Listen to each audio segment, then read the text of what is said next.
télé, toute la maison y est passée. Le paiement du crédit, on l'oublie. Dans un van aménagé, l'instant c'est l'éternité.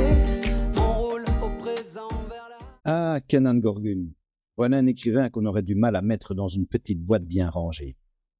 Non, toi tu préfères bousculer les codes, t'amuser avec les étiquettes, un peu comme si tu étais en train de réécrire le manuel du « Comment être un auteur hors genre ». Tu as commencé à publier en 2006 et depuis, tu es devenu un véritable caméléon de la littérature. Belge d'origine turque, européen dans l'âme, tes œuvres littéraires nous plongent dans un monde où le réel est plus dur qu'un coup de poing dans les côtes. Tes récits, ils sont intenses, tranchants, des polars noirs qui ne se contentent pas de suivre les règles du genre. Non, tu es bien au-delà de tout ça. Tu te qualifies même de mutant, d'hybride, rien que ça. Tu navigues entre les catégories, les styles, tel un ninja des lettres, prêt à surprendre à chaque page. Alors, Kenan, qu'est-ce que ça fait de se balader dans cette jungle littéraire sans jamais se laisser attraper par un genre précis? Un vrai plaisir de mutant, non?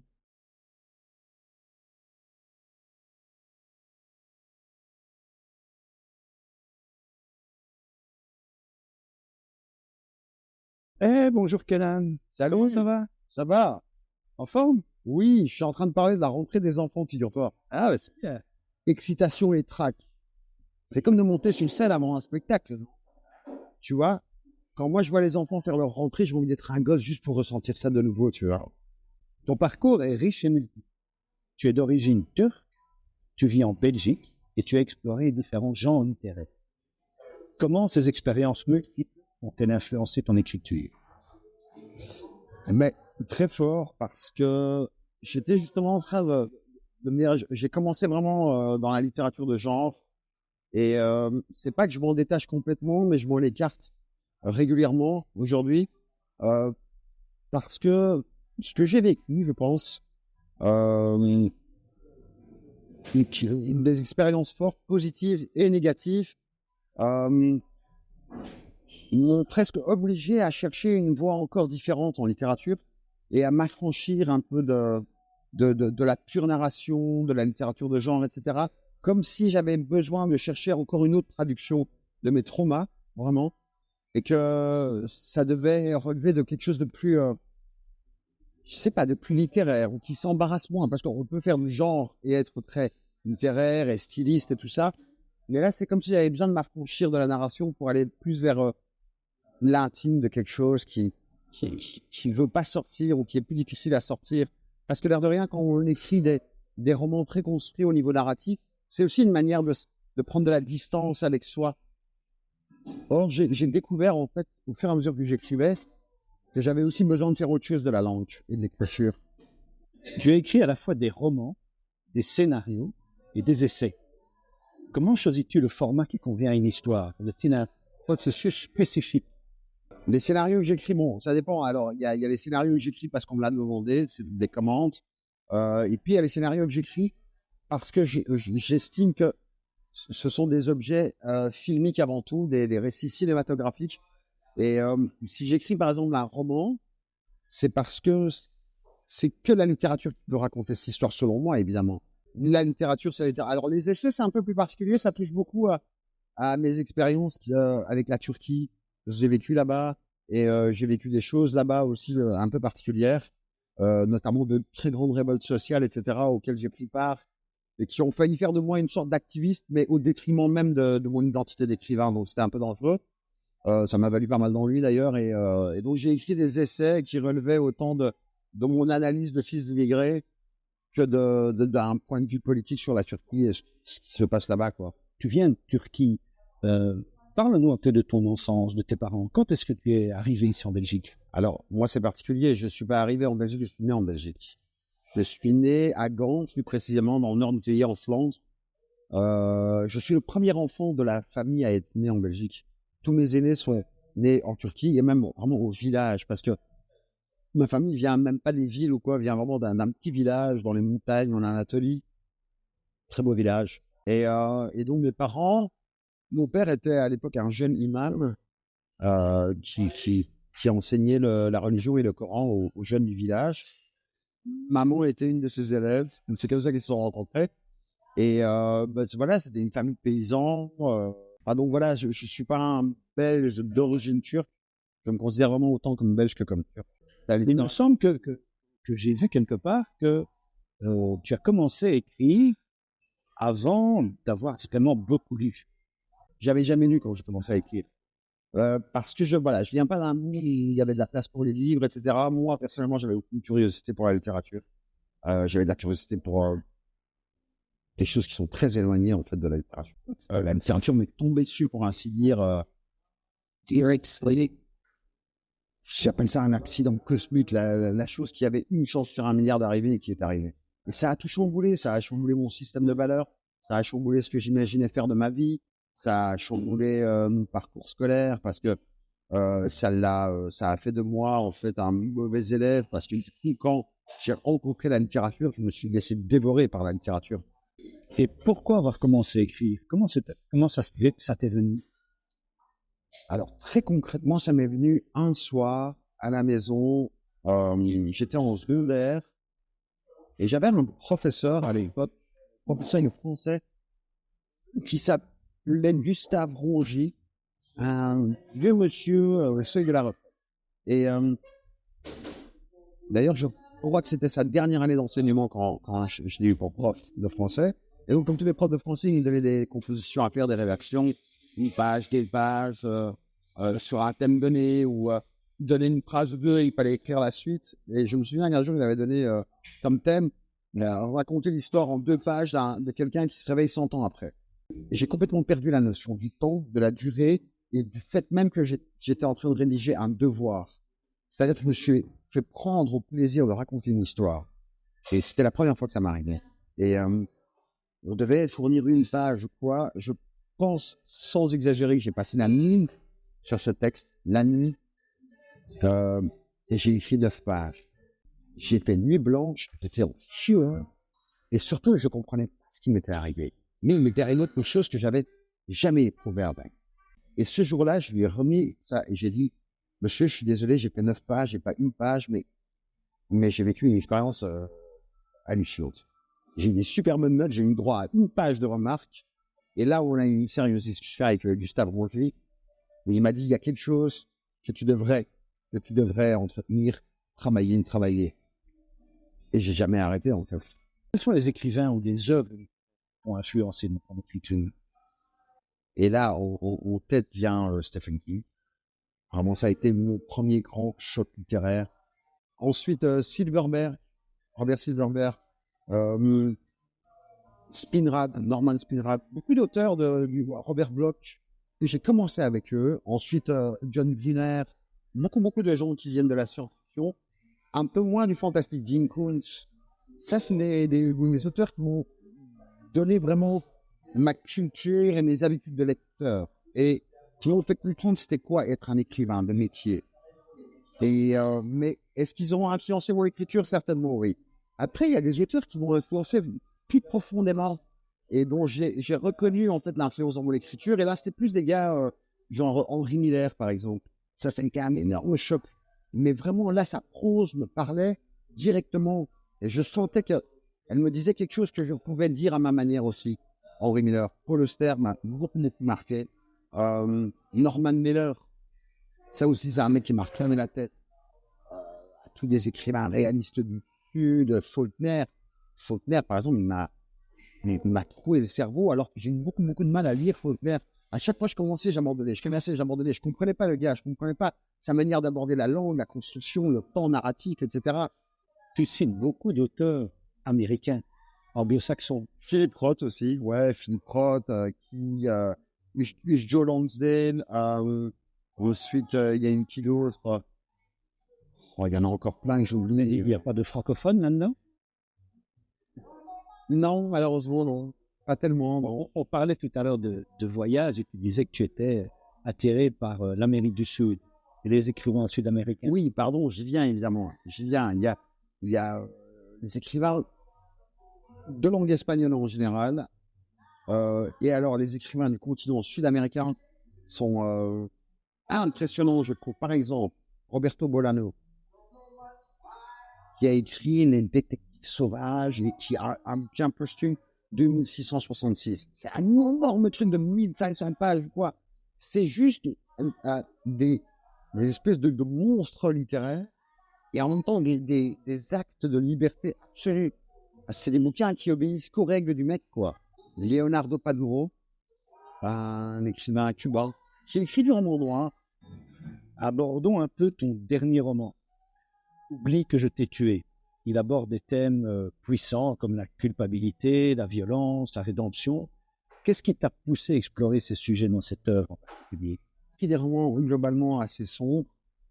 J'ai remarqué qu'avec le temps, en fait, mes textes étaient peu dialogués.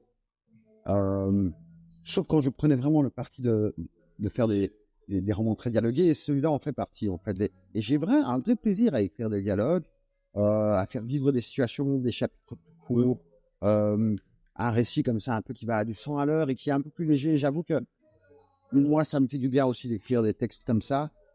J'ai besoin de m'amuser un peu, je crois. Et par ailleurs, j'adore la comédie romantique. Je suis un grand fan de comédie romantique. Pour le coup, américaine, française, turque, italienne, espagnole, je veux dire, sud-américaine, j'adore ça.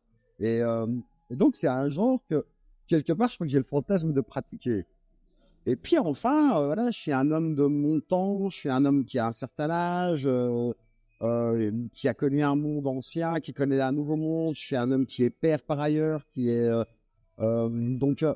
et aujourd'hui on vit une époque un peu perturbée au niveau des rapports hommes-femmes, des systèmes de valeurs. Tout est un peu chamboulé, tout a besoin d'être redéfini.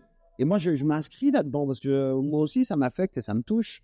Et moi aussi je me pose des questions sans réponse sur où on va, comment encore les hommes et les femmes vont être capables de s'aimer ou pas dans les années qui viennent. Et donc, je me suis dit, OK, je vais explorer, moi, homme de mon époque, je vais explorer ces thèmes par la littérature, mais sous la forme de romans, comme ça, de comédie romantique détraquée, en fait. Si tu veux, dans ce bouquin, je prends toutes les figures un peu obligées de la comédie romantique, tout ce qui, moi, me fait plaisir dans ce genre, et je le retrouve comme une chaussette à chaque fois, pour en faire une histoire qui est romantique en réalité, mais qui est ma façon à moi d'écrire de la comédie romantique, un peu dark, un peu... l'éditeur a appelé ça polamour, parce que ça a mélangé le mot polar et amour, parce qu'il y a toujours un élément criminel, évidemment. Et c'est vraiment une série, je peux le dire, parce que le deuxième est pratiquement fini aussi maintenant. Ça va être une série de romans comme ça, qui vont un peu obéir au même genre de canon. C'est chiant d'écrire beaucoup. Tu accordes beaucoup d'importance à la géopolitique, à l'immigration, à l'histoire, à la sociologie. Pourquoi ces sujets te touchent-ils particulièrement? Et comment les explores-tu dans tes récits? Et en fait, j'ai arrêté d'écrire pendant 5 ans. Pendant 5 ans, j'ai arrêté d'écrire complètement. Sans savoir si je reprendrais un jour, si je recommencerais. Mais je n'arrivais plus à écrire des thrillers ou des choses comme ça et à ne pas arriver à dire certaines choses. Je me disais, merde, à quoi bon être devenu écrivain si quand même ce qui compte le plus à tes yeux reste quand même verrouillé en toi et que tu n'arrives pas à ouvrir ces portes, à faire sauter ces verrous. Puis, c'était en 2014. J'étais en Turquie à ce moment-là, et en Turquie, c'était un grand bouleversement sociétal. Et moi, j'étais là-bas, en fait, pas en vacances, mais j'étais là-bas pour vivre un peu là-bas et essayer d'aller à la rencontre de mes racines autrement qu'en vacances, etc. Parce que ça aurait été venu à ça, quoi. Mon questionnement profond sur qui je suis, en fait. Et je suis le produit de quoi? De quelle force historique, géopolitique, etc. Et je commençais à être de plus en plus conscient qu'on était ça, que mes parents étaient ça. Ils étaient le fruit, enfin, ou la farine plutôt écrasée, moulue de l'histoire avec un grand H. Je veux dire, ils étaient là parce qu'il y avait eu la tragédie du bois de casier en Belgique, que l'Italie avait cessé d'envoyer des immigrés économiques en Belgique, et qu'ils avaient dû remplacer, et là-dessus, la Belgique signe un traité avec la Turquie pour que l'immigration turque remplace l'immigration italienne. Et c'est comme ça que quelques années plus tard, mon père arrive, ma mère arrive, moi je nais ici, etc., etc. Et donc, on est forgé par l'histoire et les grands courants de l'histoire. Je trouve qu'avec tout ce qui se passe dans le monde, avec ce qui se passe au Moyen-Orient, etc., c'est devenu très compliqué d'être turc. C'est une identité qui est fort questionnée et qui en même temps se revendique très fort aussi. Et moi, j'observe tout ça en tant qu'écrivain. J'observe ma communauté, j'observe mon pays, la Turquie, j'observe mon autre pays, la Belgique, j'observe le dialogue hyper compliqué et en même temps indispensable entre la Turquie et l'Europe. Et donc, en fait, toute cette géopolitique est entrée en moi et à trouver un terrain d'accueil, en fait. Je crois que j'étais propice à tout ça. Quelle bande-son accompagnerait certains de tes romans? Ou quel genre musical pourrait incarner tes personnages? Mon rapport à la musique est... j'écris tout le temps en musique. J'écris tout le temps en musique, et avec de la musique plutôt à volume poussé. Et là, ça dépend vraiment. Par exemple, ce que je peux dire, c'est que ce que je n'écoute jamais en écrivant. J'écoute jamais de musique de film, par exemple. Je sais que c'est un genre musical à part entière où il y a des pépites. J'adore écouter de la musique de film, mais jamais quand j'écris, en fait. Alors que je connais beaucoup de gens qui écrivent en écoutant de la musique de film parce que c'est une musique déjà tellement narrative, cinématographique. Ça crée des ambiances, des atmosphères. Moi, ça ne marche pas. Moi, quand j'écoute de la musique de film, j'ai juste envie d'écouter la musique, en fait. Et de regarder les films dont c'est la musique. J'ai pas envie d'écrire, en fait. Parce que la musique me raconte déjà une histoire. Moi, pendant que j'écris, j'ai pas besoin que la musique me raconte une autre histoire. J'ai besoin qu'elle m'aide à me mettre dans certains états émotionnels, affectifs, ou de vibrations, de rythme. J'ai un rapport très musical même à l'écriture. Je dois trouver la vibe, la vibration, le groove interne du style que j'essaie de mettre au point pour tel ou tel roman. Mais parfois, j'écoute beaucoup de blues, j'écoute beaucoup de funk. J'écoute globalement, en fait, les premières musiques que j'écoute sont les musiques noires américaines. Jazz, blues, folk, et puis évidemment, il y a le rock. Est-ce que tu as des rituels d'écriture? Est-ce que tu as un endroit où tu dois écrire, ou ça peut être n'importe où? J'ai des rituels d'écriture très, très rigoureux, en fait. Je suis je suis très discipliné. Bon, déjà, je fais un gros travail. Alors, ça vaut ce que ça vaut, mais voilà, j'adore ça. En fait, j'adore bosser. Donc, je bosse beaucoup. C'est pour ça que j'ai toujours plusieurs romans d'avance, par rapport à ce que j'ai publié. La journée idéale, généralement, je m'astreins à ce que mes journées ressemblent à cette journée-là. Commence à 4 heures du matin. À 4 heures du matin, je suis plus ou moins à un quart d'heure près, je suis prêt à écrire, quoi. Et donc, je commence à écrire. Et je commence très vite, en fait. Je me fie, je commence, et je réfléchis pas beaucoup. Je passe très peu de temps à me relire ou je sais pas quoi. Je vais relire les 2-3 dernières phrases de la veille, et puis je suis lancé, et j'écris, en fait, très vite, je suis dans une sorte d'état second, où je réfléchis plus à ce que je fais, j'écris, et je vais écrire, allez, de 4 heures du mat jusqu'à midi, 13 heures. À ce moment-là, je vais m'arrêter. Et là, je vais faire je vais manger un petit truc ou quoi. J'aurais rien mangé avant, c'est sûr. Là, je vais manger quelque chose. Et puis, je vais sortir faire un tour. Et si j'ai rien d'autre à faire ce jour-là, que j'entends pas rien d'autre, c'est si je suis pas, par exemple, occupé à écrire un scénario, ce qui est mon autre travail, en fait. Eh bien, s'il n'y a pas de scénario en cours d'écriture, commande ou projet personnel, je vais sortir, je vais aller voir des amis, je vais aller au cinéma, par exemple, aller en mutinerie, etc. Faire des trucs qui me font du bien. Et, mais sinon, la journée de travail complète, c'est de 4 heures à 13 heures, c'est l'écriture littéraire. Et puis de 13 à 14, 15, je fais rien. Puis vers 15 heures, je vais à écrire le scénario. C'est moins long, quoi, mais c'est quand même quelques heures d'écriture de scénario. Et voilà. Et puis le lendemain, à 4 heures, rebelote. Alors, café ou thé pour écrire? Café. Nuit blanche à écrire ou matin tranquille avec un carnet? Matin. Personnage torturé ou héros ordinaire? Personnage torturé. Immersion totale dans la fiction ou écriture en fragments? Immersion totale. Espace clos ou grande étendue pour situer tes récits? Alors, pour les écrire espace clos, pour les situer, ça dépend, les deux. Lumière tamisée, obscurité complète pour écrire? Lumière tamisée. Un roman sans fin ou une fin qui te hante? Ah, une fin qui me hante. Cité moderne ou village perdu pour un décor idéal? Cité moderne. Dialogue intense ou monologue introspectif? Monologue introspectif. Inspiration venue d'un souvenir d'enfance ou d'un rêve étrange? D'un rêve étrange. Personnage en quête de justice ou en quête de rédemption? De rédemption, peut-être. Kenan, santé. On a vendu la télé, toute la maison y est passée. Le paiement du crédit, on l'oublie. Dans un van aménagé, l'instant c'est l'éternité. On roule au présent vers la vraie vie. On peut se dire on l'a fait et on n'a pas de regrets. Il ne nous manque plus rien aujourd'hui. Partir, juste prendre l'air, sortir des écrans, des frontières, libre comme l'air. Conduire sur les chemins de terre, s'offrir les montagnes, les déserts, libre comme l'air. Ce soir face à l'océan, on retrouve nos rêves d'enfants et on s'endort sous les étoiles. Si un jour on perd le nord, face à la vie, à la mort, on aura vu les aurores boréales. Le monde nous appartient aujourd'hui. Partir, juste prendre l'air, sortir des écrans, des frontières, libre comme l'air. Conduire sur les chemins de terre, s'offrir les montagnes, les déserts, libre comme l'air.